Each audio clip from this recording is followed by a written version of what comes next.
చాలా కాలం తర్వాత మళ్ళీ అక్రమ అరెస్టులు అనేటువంటివి మళ్ళీ మళ్ళీ మొదలవుతున్నాయి.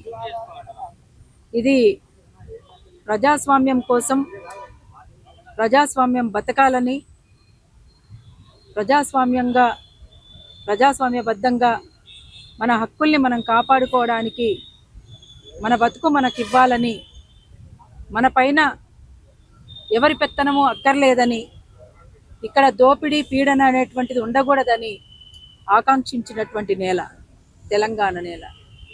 అటువంటి తెలంగాణలో సుదీర్ఘకాలంగా సాగినటువంటి పోరాటంలో తెలంగాణ రాష్ట్రాన్ని తెచ్చుకున్న తర్వాత ఎవరి దోపిడీ అయితే ఉండకూడదు అనుకుంటున్నామో, ఎవరైనా బతకొచ్చు, ఎక్కడైనా బతుకుతాం, కాకపోతే ఎవరి పెత్తనం ఉండకూడదని కోరుకుంటున్నాం. అది మన అస్తిత్వం, తెలంగాణ అస్తిత్వం. అది తెలంగాణ గడ్డ మీద ఎన్నో పోరాటాలు చేసినటువంటి చరిత్ర ఉన్నది, ఎన్నో విజయాల్ని చూసినటువంటి చరిత్ర ఉన్నది, వీరోచితమైనటువంటి పోరాటాలు జరిగినటువంటి పరిస్థితి ఉన్నది.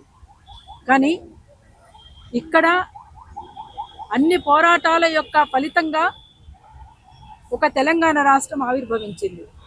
ఆవిర్భవించినటువంటి తెలంగాణలో ఎవరైనా బతకొచ్చు, బ్రతకడానికి వచ్చినటువంటి వాళ్ళు ఇక్కడి నుంచి పోయి వేరే చోట్ల మనం బతుకుతలేమా అంటే బతుకుతున్నాం, కానీ మనం పెత్తనం చేయడం లేదు.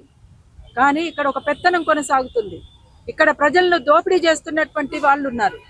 అందుకని ఇక్కడ ఉన్నటువంటి వ్యాపారాలను దెబ్బతీస్తున్నటువంటి పరిస్థితి ఉంది. కనుక అటువంటి పరిస్థితి లేకుండా చూసుకోమని కోరినటువంటి పరిస్థితిలో అది నేరమైపోయి ఇవాళ తమ్ముడు పృథ్వీరాజ్ని ఇంటికొచ్చి అర్ధరాత్రి పూట అరెస్ట్ చేయడం అంటే ఏ మేరకు సరైందో ఆలోచించుకోవాలి. ఇవాళ శ్యామ్ని అరెస్ట్ చేసిండ్రు, పృథ్వీని అరెస్ట్ చేసిండ్రు. ఓయూజేఏసీ ఇచ్చినటువంటి పిలుపుకి, ఇంతకుముందు కూడా నేను మాట్లాడిన, ఓయూజేఏసీకి ఇచ్చినటువంటి పిలుపుకి పృథ్వీరాజ్కి ఎలాంటి సంబంధం లేదు. కానీ ఇంటి మీదకి వచ్చి అరెస్ట్ చేసిండ్రు. ఇంతకుముందే నేను ఏసీపీ గారితో మాట్లాడినాను. అసలు ఇంకా ఇంత ఇబ్బంది ఎందుకు పెడుతున్నారంటే, అర్ధరాత్రి ఇంటి మీదకి వచ్చి అరెస్ట్ చేయాల్సిన అవసరం ఏమొచ్చింది అంటే, అసలు ఇంటి మీదకి మేము వచ్చి అరెస్టే చేయలేదు, నల్లకుంట పిఎస్ ముందు ధర్నా చేస్తుంటే అరెస్ట్ చేశామని చెప్పేసి మాట్లాడుతున్నారు. మరి అరెస్ట్ చేసిన వాళ్ళు ఎవరు అంటే దేనికి సంకేతం ఈ అరెస్టులు అనేటువంటివి? ఎటువైపు పోతుంది?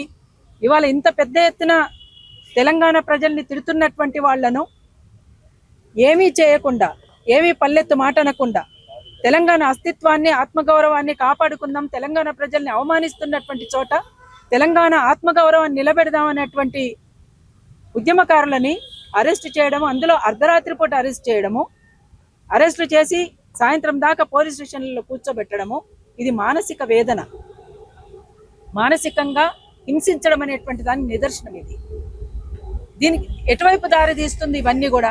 అందుకనే అంతేకాకుండా పృథ్వీరాజ్ భార్య వాళ్ళ ఊరికి పోయి వాళ్ళ కుటుంబ సభ్యుల్ని వేధించడము, ఇంత టెర్రరైజ్ చేయాల్సినటువంటి అవసరం ఏమొచ్చింది? ఈ రకంగా మీ చర్యలు ఇట్లా ఎందుకున్నాయి అనేటువంటిదే మా ప్రశ్న. ఇప్పటికైనా మించిపోయింది లేదు. ప్రభుత్వం వెంటనే స్పందించాల్సినటువంటి అవసరం ఉంది.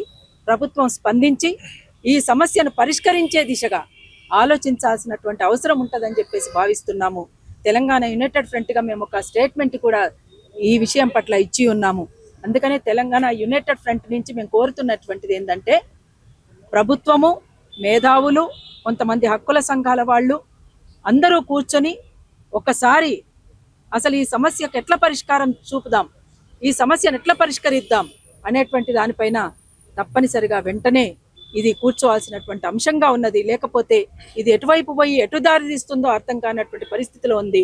అందుకని ఇంకా దీన్ని ఇట్లా సాగదీయడం అనేటువంటిది సరైంది కాదు అని చెప్పేసి మా అభిప్రాయాన్ని తెలియజేయాలి. ఇప్పటికే ప్రభుత్వాలు సైతం కూడా ఓపెన్ స్టేట్మెంట్ ఇచ్చినాయి, మార్వాడీలంతా కూడా మనోళ్ళే, ఇక్కడ వాళ్ళు ఉండడానికి రైట్స్ ఎవరైనా బతకొచ్చు. మేమే చెప్పినాం కదా, తెలంగాణ ఉద్యమంలో భాగంగా కూడా చెప్పినాం.